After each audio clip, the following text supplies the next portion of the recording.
Hello students, welcome back to humanities classes. तो आज हम हिस्ट्री के चैप्टर 2 वीडियो सीरीज़ का आखिरी पार्ट कवर करेंगे। तो यहाँ पे हम बात करेंगे टाइमलाइन के बारे में। ये बहुत इंपॉर्टेंट है एमसीक्यू बेस्ड क्वेश्चंस के लिए। तो यहाँ पे हम पहली वाली टाइमलाइन देखते हैं। जैसे यहाँ पे हम बात करेंगे 600 टू 500 BC के टाइम का। तो यहाँ पे क्या है, पैडी ट्रांसप्लांटेशन शुरू हो गया था। पैडी मतलब आपको बताया था चावल जो होते हैं ना, उनका ट्रांसप्लांटेशन शुरू हो गया था। अर्बनाइजेशन शुरू हो गया था। यहाँ पे महाजनपदास इंट्रोड्यूस हो गए थे और पंचमार्क कॉइन्स जो हैं ये भी हमारे भारत में आ चुके थे। ठीक है। नेक्स्ट है 500 से 400 BC। तो यहाँ पे क्या है, आपकी एक मगधा एम्पायर होता है। तो मगधा एम्पायर में कितनी डायनेस्टीज आती हैं। जैसे पहले आपकी हर्यक डायनेस्टी आती है, फिर आपकी शिशुनाग डायनेस्टी आती है, फिर आपकी नंदा डायनेस्टी आती है ना, फिर आपकी मौर्य डायनेस्टी आती है, फिर आपकी कन्वा डायनेस्टी आती है, सुंगा डायनेस्टी आती है, सातवाहनास आती है। ये क्या है, पूरा का पूरा आपका जो ये एम्पायर है, इसमें कितनी डायनेस्टीज जो है ये चेंज होती हैं। तो यहाँ पे क्या है, सबसे पहले जो एमर्ज होती है वो आपकी हर्यक डायनेस्टी होती है और यहाँ से मगधा का जो कंसोलिडेशन ऑफ पावर शुरू हो जाता है। ठीक है, रूलर्स आ जाते हैं यहाँ पे। उसका नेक्स्ट है आपका 327 से 325 BC के समय पे। यहाँ पे अलेक्जेंडर जो है मैसेडोनिया से आए थे, इन्होंने इंडिया में इन्वेट किया था। और ये किसको आके मिले थे सबसे पहले, जो आपके पोरस है ना, पोरस जो है जिन्होंने हाथियों की सेना दिखाई थी झेलम रिवर के पास। तो वहाँ पे क्या है, ये शॉक्ड हो जाते हैं इस चीज़ को देखे कि यहाँ पे इंडिया में जो है ये एलिफेंट्स को अपनी आर्मी में रखते हैं। ठीक है। उसके बाद नेक्स्ट देखेंगे 321 BC का टाइम चल रहा है। यहाँ पे चंद्रगुप्त मौर्य जो है ये इनका रूल स्टार्ट होता है। चंद्रगुप्त मौर्य कौन थे, जिन्होंने नंदा डायनेस्टी को ओवरटेक किया था। चाणक्य ने जिनको शिक्षा दीक्षा दे के तैयार किया था ना नंदा डायनेस्टी के लिए, तो वही थे चंद्रगुप्त मौर्य। ठीक है। उसके बाद नेक्स्ट हम देखते हैं 272 से लेके 268 और 231। ये यहाँ पे क्लियर नहीं है डेट, इसलिए क्या है इस तरीके से दे रखा है। यहाँ पे जो है अशोका का टाइम चलता है। अशोका रूलर जो सम्राट अशोक है ना, उनका टाइम पीरियड चलता है, जिनको देवमपिया बोला जाता था, है ना, जिनको पियादसी बोला जाता था, सम्राट अशोक बोला जाता था। ये अपनी प्रजा के बहुत प्रिय थे और ये भी अपनी प्रजा को बहुत ज़्यादा पसंद करते थे, उनके लिए काम करते थे। ठीक है। उसके बाद क्या है, नेक्स्ट आता है 185 BC का समय। यहाँ पे जो है मॉडर्न एम्पायर जो है ये एंड होना शुरू हो जाता है। एंड ही हो जाता है पूरा देखा जाए तो, क्योंकि अशोका जो है वो कलिंगा युद्ध के बाद पूरी तरीके से चेंज हो चुके थे। तो जो राजा है वो फिर पूजा पाठ और भक्ति में जब लग जाते हैं तो फिर डायनेस्टी को कौन चलाएगा। तो इसलिए क्या है, यहाँ से डिक्लाइन जो है इनका शुरू हो जाता है। उसके बाद नेक्स्ट आते हैं हम 200 से लेके 100 BC का जो समय है। यहाँ पे इंडो ग्रीक रूलर्स जो है ये एमर्ज होते हैं भारत के अंदर। एक्चुअली ये क्या है, नॉर्थ वेस्ट पार्ट में देखे जाते थे सबसे ज़्यादा। ये अफगानिस्तान का जो एरिया है, ईरानियन एरिया है। तो यहाँ पे जो हमारे हिस्टोरियंस को पता लगा कि जो इनके सिक्के होते हैं उनको ये दोनों स्क्रिप्ट में यूज़ करते थे, खरोष्टी में भी और आपके ग्रीक में भी। ये दोनों स्क्रिप्ट जो है अपने कॉइन्स पे रखते थे। ठीक है। जैसे और नेक्स्ट आता है आपका चोलास है, चेरास है ना, पांड्यास है। ये तीनों जो है संगम डायनेस्टीज, ये आपके साउथ में प्रिवलेंट हो जाती हैं। और सातवाहनास जो है ये डेक्कन में आ जाते हैं, डेक्कन एरिया जो था। ठीक है। उसके बाद नेक्स्ट पे आते हैं हम। यहाँ पे हम देखेंगे 100 BC से लेके 200 CE का टाइम पीरियड चल रहा है।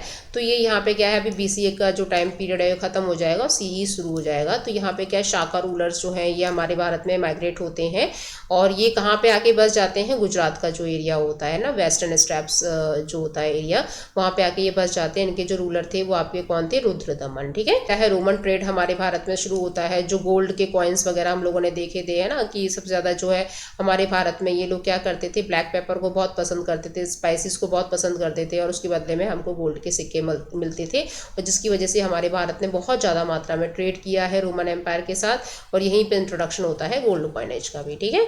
आगे आते हैं हम 78 CE का टाइम चल रहा है। यहाँ पे असेशन ऑफ कनिष्का। तो ये कुषाण डायनेस्टी के रूलर थे कनिष्क। इन्हीं के समय पे क्या है, ये शाका एरा बोला जाता है इसको। शाका एरा जो हमारे गवर्नमेंट है ना, इंडियन गवर्नमेंट जो है उस कैलेंडर को जो मानती है वो शाका एरा का कैलेंडर ही है। तो इसमें क्या है कि यहाँ ये कनिष्का के समय पे, कनिष्का ने ही बनाया था इस कैलेंडर को, तो उसको हम यूज़ करते हैं। जैसे ग्रेगोरियन को भी यूज़ करते हैं और जो हमारा इंडिया मानता है वो शाका एरा को भी मानता है। ठीक है, जो कैलेंडर है। उसके बाद 100 से 200 CE का टाइम चल रहा है। यहाँ पे क्या होता है, जो इंस्क्रिप्शंस है वो देखने को मिलते हैं सातवाहनास के एंड शाका रूलर्स के। ठीक है। तो आगे बढ़ते हैं। ये दोनों ही भारत में आए थे बाहर से ही। उसके बाद नेक्स्ट आता है 320 CE का टाइम चल रहा है, गुप्ता रूलर्स, है ना, वेरी इंपॉर्टेंट टाइम। तो यहाँ पे आपको ध्यान रखना है 320 CE का टाइम पीरियड। गुप्ता रूलर जो है ये बहुत इंपॉर्टेंट और बहुत ही प्रॉस्पेरस डायनेस्टी रही थी। इसने सबसे ज़्यादा गोल्ड कॉइन्स जो है इनका सर्कुलेशन भारत में करवाया था, ठीक है, और प्योरिटी के लिए बहुत ज़्यादा फेमस थे अपने गोल्ड कॉइन्स के लिए। नेक्स्ट आता है इसी गुप्ता डायनेस्टी में आपके 335 से लेके 375 का टाइम पीरियड चल रहा है। अब यहाँ पे जो गिनतियाँ हैं बिल्कुल ऑर्डर से चलेंगी, ठीक है, डिक्रीजिंग ऑर्डर में नहीं है, नॉर्मली इंक्रीजिंग ऑर्डर में चलेंगी, ठीक है। सी का टाइम शुरू हो गया इसलिए। तो यहाँ पे आपके समुद्रगुप्त आते हैं। समुद्रगुप्त जो है ये चंद्रगुप्त के बेटे होते हैं और इनको बोला जाता था नेपोलियन ऑफ इंडिया, ठीक है, क्योंकि ये बहुत ज़्यादा ब्रेव थे, कोई बैटल ये हारे नहीं थे, मिलिट्री के लिए अपने और पॉलिटिकल चीज़ों के लिए बहुत ज़्यादा फेमस थे, ठीक है। तो ये समुद्रगुप्त जो है इनकी जो कैपिटल थी ये प्रयागराज थी।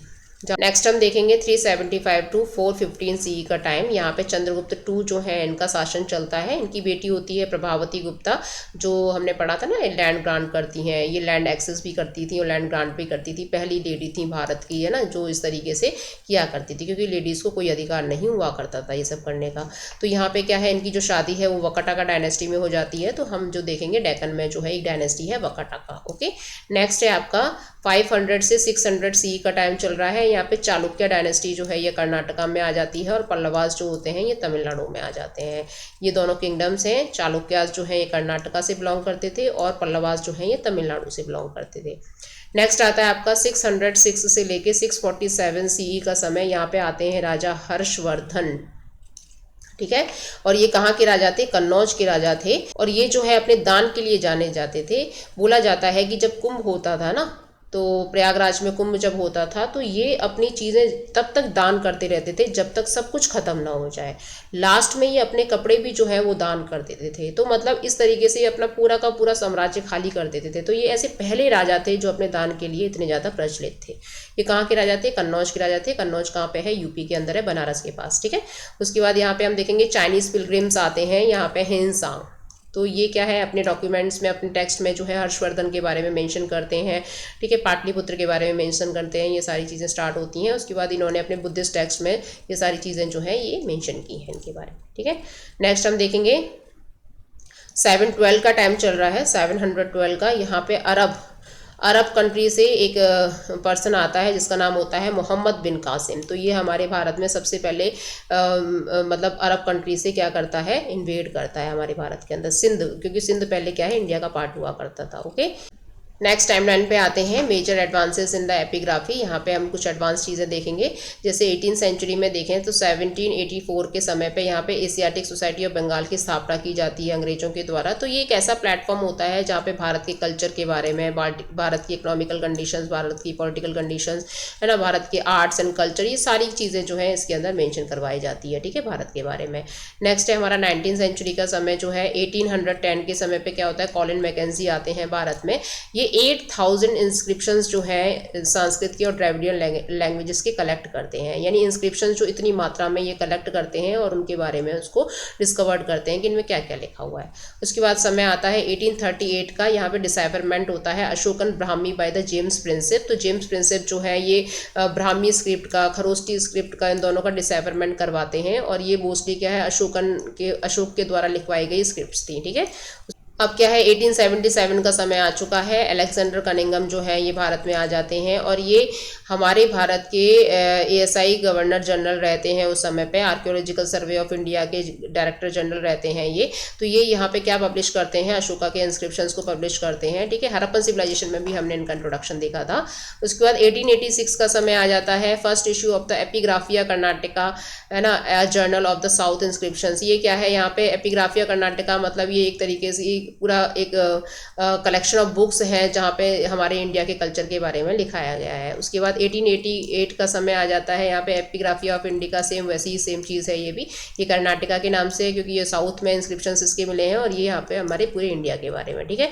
नेक्स्ट है 20th सेंचुरी में हम क्या देखेंगे कि जो DC सरकार है ना, ये क्या पब्लिश करते हैं, Indian epigraphy and the Indian epigraphical glossary.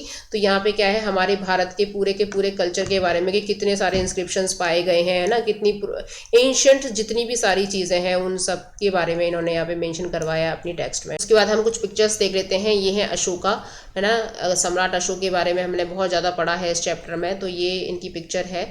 और ये है आपके ग्रीक, जो इंडो ग्रीक रूलर्स थे ना, उनके बारे में। यहाँ पे देखिए आपने दोनों लैंग्वेजेस में आप देख सकते हो, यहाँ पे ग्रीक लैंग्वेज में भी लिखा हुआ है और खरोष्टी लैंग्वेज में भी लिखा हुआ है। तो ये जो पिक है ये कलिंगा वॉर की है। देखिए कितना ज़्यादा खून खराबा इसके अंदर हो रखा है। तो इसी को देख के जो अशोका का मन है वो परिवर्तित हो जाता है। ये आपके पार्थियन रूलर्स जो रहे हैं ना, जो ईरानियन रूलर्स रहे हैं, उनके द्वारा बनाए गए कुछ सिक्के हैं। तो उनके कुछ ऐसे सिक्के जो है हमें देखने को मिले हैं। ये सारे के सारे क्या है, एविडेंसेस हैं हमारे, इंस्क्रिप्शंस वगैरह, कॉइन्स वगैरह, इन्हीं से हमारी हिस्ट्री जो है जनरेट होती है और इसको रिकन्स्ट्रक्ट किया जाता है। तो यहाँ पे होता है हमारा चैप्टर फिनिश।